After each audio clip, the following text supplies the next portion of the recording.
Civil rights and civil liberties. Okay.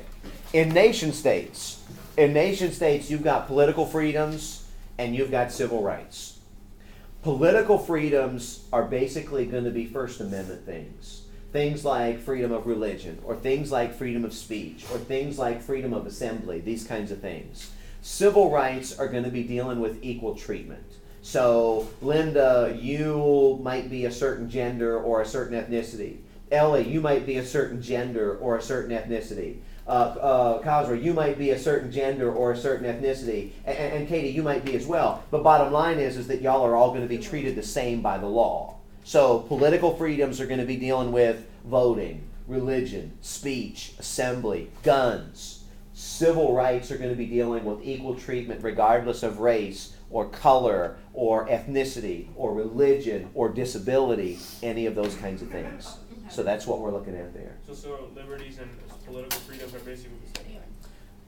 Or political liberties, civil rights and civil liberties. Civil liberties and political freedoms are basically the same. And of course civil rights are going to be the same in real life and in nation states. That's right.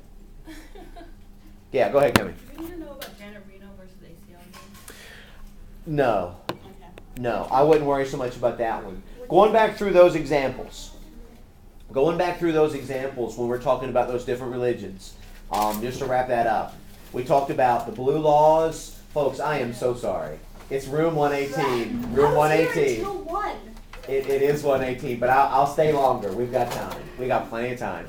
But going back to those, we had the blue laws that we talked about, which was an article. That's posted. We had conscientious objector, which was an article, and that one is posted as well. We had, in looking at this, we had the animal sacrifices, which we talked about. We had the Bob Jones Church. We had the drug churches. There were a number of different examples. What's that? Bob Jones isn't a church, it's a school.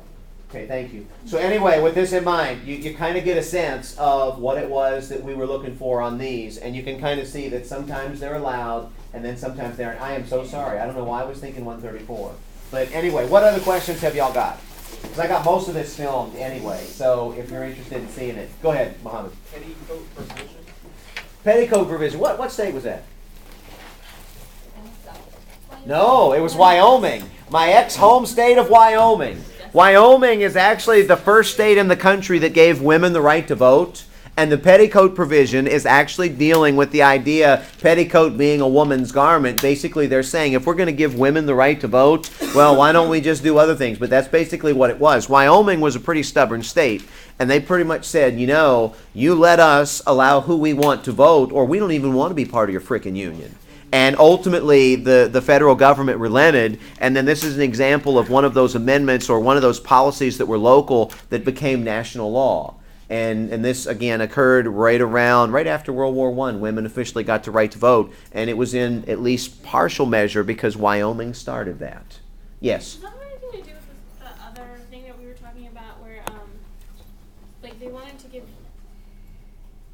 women the right to vote, but then they included, like, a whole bunch of... Oh, never mind.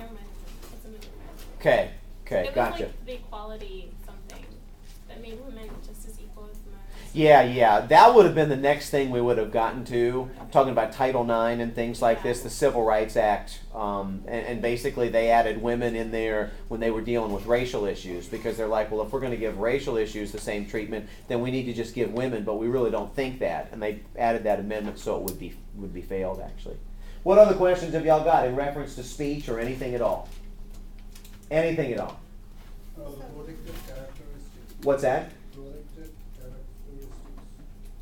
Protected characteristics. Yeah. Okay, don't worry about that. Don't worry about that. Go ahead. Difference between de jure and de facto segregation. De jure and de facto. Yeah, those are pretty much just straight definitions. De jure is by law, and de facto is more or less by fact. So, for example, if you,